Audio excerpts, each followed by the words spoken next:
about had it up to here with this shit. Some real ass shit right here. You motherfucking haters, man. I'm gonna get back to you, but I'm about to address something real quick. So, shut the fuck up and listen up. My blood thicker than the old where that old run. Leave many questions cause no camera feed ever seem to come. Might get a glimpse after supping them oil drums. Weapon of mass destruction is best served searching for funds. Only thing they found is a stockpile of guns, feeding us the flag to leave the gung-ho all strung. When no weapons was found, it's like a cat got his tongue. What's the price of freedom? No negotiation. A medal of honor will never replace a man's son. He's avoiding all the questions cause he's on vacation. A spit in the face of the entire nation. They took the French out of fries for no participation. Cracking jokes during the time that was no fun. We've been cursed since the invention of the gun. We got Arnold, Bush and Jr. and Charles Heston, and on a bigger scale it's Bush Sr. and his son. When he got drafted, you know he was compelled to run, but he don't mind sending off a couple hun. Got convincing reporters justifying what's been done. Can't block out my son when the curtains hung. It made me feel hopeless when I heard he won. What? When I heard he won.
First thing I'm going to do is I'm going to hold up the quarter panel extension loosely up to the quarter, and I'm going to examine the gaps. And I already did some shaving on this, admittingly, but I had already hammered this flange in a little bit in certain areas, and I already filed on the quarter panel extension a little bit, but there's still some ways to go. As you can see, when I hold it up, it teeters. Oh, there it goes. Teeters. And when I press in right here, you can see it leaves this very small gap. And I could do the same over here on this side.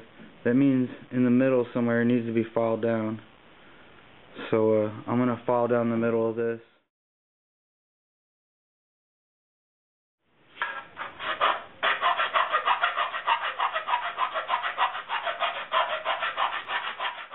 The next thing I do is bolt it in, and I have a very good look at it, and I can see it's out right here, out right here. And when you bolt it in, you're basically lining this up, and you're just trying to line it up as best as you can. And so what I'm going to do is I'm going to mark this area to here, because I know that needs to go in, and I'm going to mark from here all the way over to the end, I guess, and from here to here. And on this side, it's in just a little bit, and I'm going to mark it from here and all the way to the bottom, basically. I don't know if you could see it, but I have little arrows pointing to the notches. Not notches, but little lines I drew. And it's telling me to knock this in and knock this in. This is fine, but this area and this area need to go in.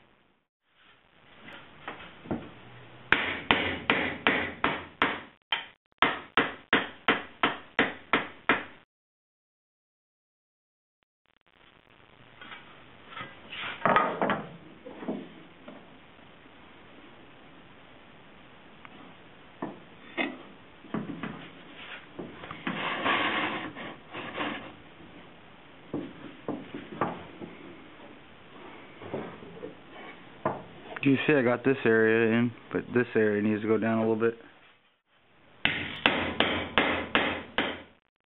It's still a little high right here. And I could go a tad down right there. I wish I had a ball peen hammer right now. Works great.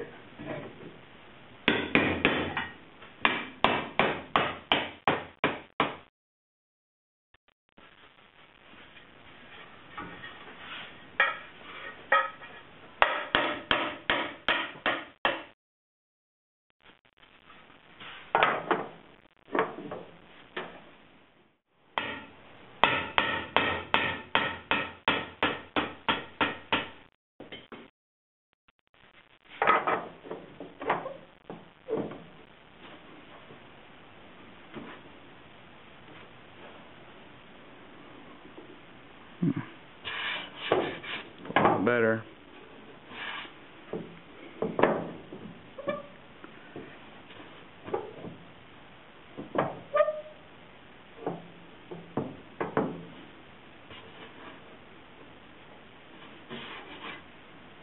Now I gotta take care of the sides. This is good enough. Sometimes you can just bend it, like from here to here it needs to go out. So I could just bend it. I need the hammer and make marks.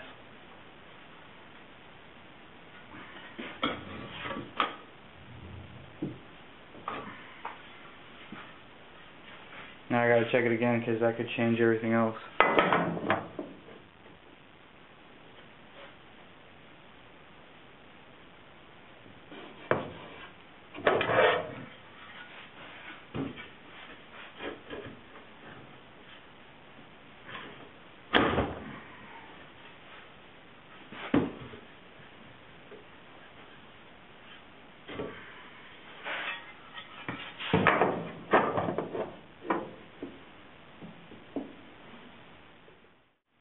If you look real closely, you can see it squished out, so I'll follow that real quick.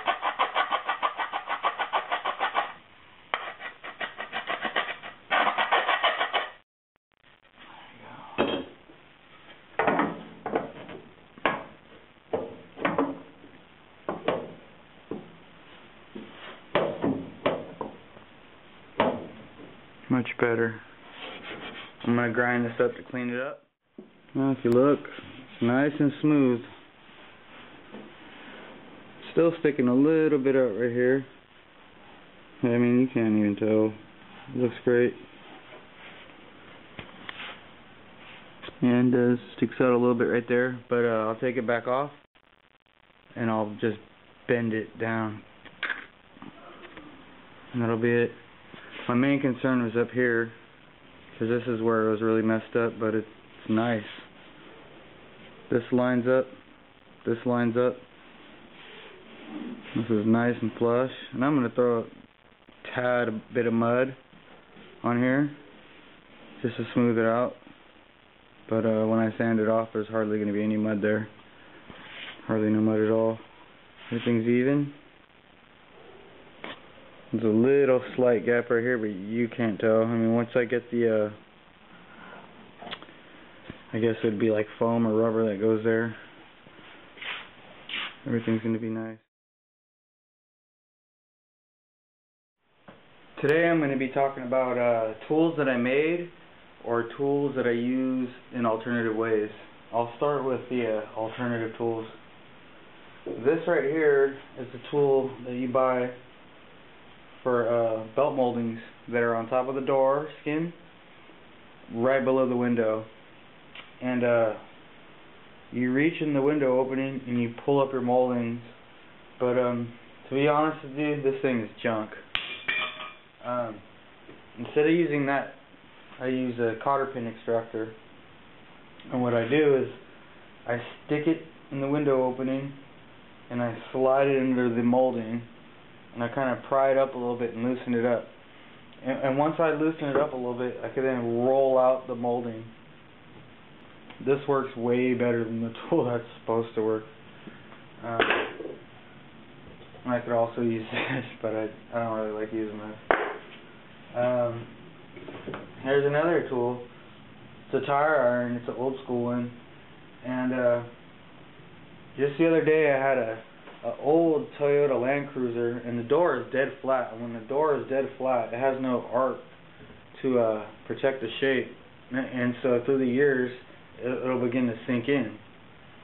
And so what I did was I used this to pry up on all the low spots. And I used the door frame to help me pry it up. And as I was prying on the low spots, I was hammering down on the high spots. And basically, for that use, I haven't found anything that's good as this. This is badass. I should probably, shape it a little bit, but this is bad. This is really good. I like this. Then there's this 2.5-inch teardrop mallet. You probably heard me raving about this before if you watch my episodes. And basically this had a really round face, and what I did was I flattened it. But as you can see, it's still rounded because you don't want any marks on your metal from the edge.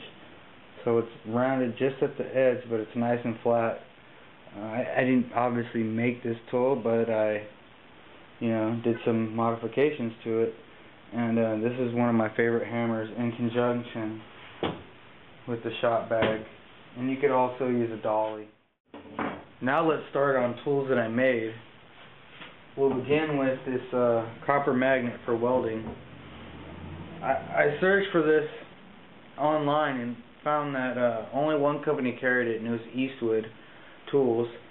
But I heard a lot of negative reviews about it. I heard that when you weld and get it hot, that the glue loosens up on the magnets and the magnets fall out, and the magnets don't hold very well upside down and this and that. So I decided to make one, and basically what I did was I took a 1-inch copper pipe and I flattened it out with a hammer and then shaped it. And then I took these magnets, used some PL premium glue, glued it to a piece of metal, and then welded a bolt to that metal. And then this is what you have. And this thing is rugged. This is sturdy. I mean, I love this thing. I'm probably going to make another short one too, with just half of this, and then it's going to have a little circle right here for tight areas, and it'll just have one magnet. So I'll do that. And if you're welding a lot, I encourage you to make one of these. These are awesome. Now this one, all journeymen have one of these. This is awesome. It's basically just a loop welded onto a vice grip, and this comes in real handy. The last time I used this and was happy and thrilled about it was not this exact one, but it was on a Chieftain, and on the quarter panel on the Chieftain, where the tail lights made onto the quarter, there's a flange, and it was banged in. And so basically, I just clamped it onto that mating flange and yanked on it with a slide hammer. And it helped align the tail light panel up to the quarter. And there's a lot of uses for this. This is like a must-have for journeyman. In conjunction with this vice grip, you can also get some 16 gauge metal and weld some boogers on it, and weld this onto a huge crease that stud pins won't pull out, and then you just clamp it down and pull. And this right here is an alternative to the Mo clamp plates. These are $70 with the actual Mo clamp, but this is a lot cheaper, obviously.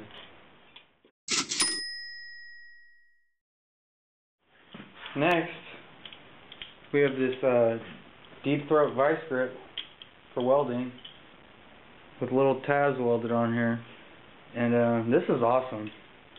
I could move metal precisely the way I want, and this is especially good for wheel well crowns, because when they get dented they roll inwards, and it's impossible to get them back out unless you have something like this. And this throat gets it over the crown, and you just like clamp it down and roll it out. And before I had these, I'd try to mud them, and it was just silly. It never worked. So if you're a journeyman, make some of these. For metal finishing, I got this palm nailer, and this guy John Kelly, who's a master at metalworking, he invented the shrinking disc, mentioned that you could use these for metalwork. He basically uses them to punch the metal out to be shrunk. I use them for metal finishing, and the bits that I made to make that possible are basically grade 8 hardened bolts.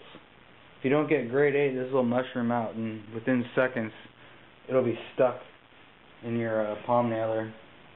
So I made, a bunch of different bits, some round ones, square one, and a big round one. If you look closely, they're just a bunch of washers. This one has a round face. I haven't found much use for this one, but I guess it'd be pretty useful for the rough out stage.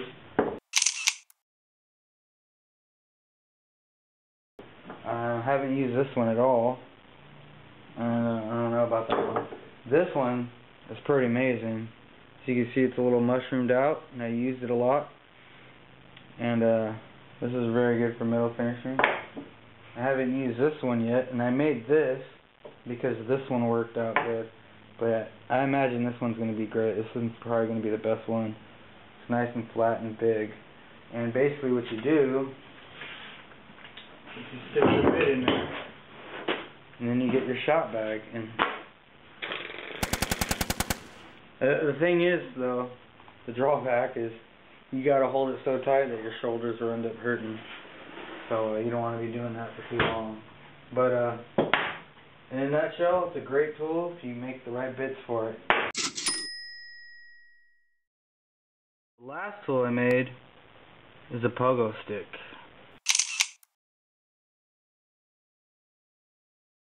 And this actually has the real dimensions of a real pogo stick. It's pretty badass. I already used it, and it's really good. I got these hooks for about $1. I got this chain for about $5. I already had the bicycle grip.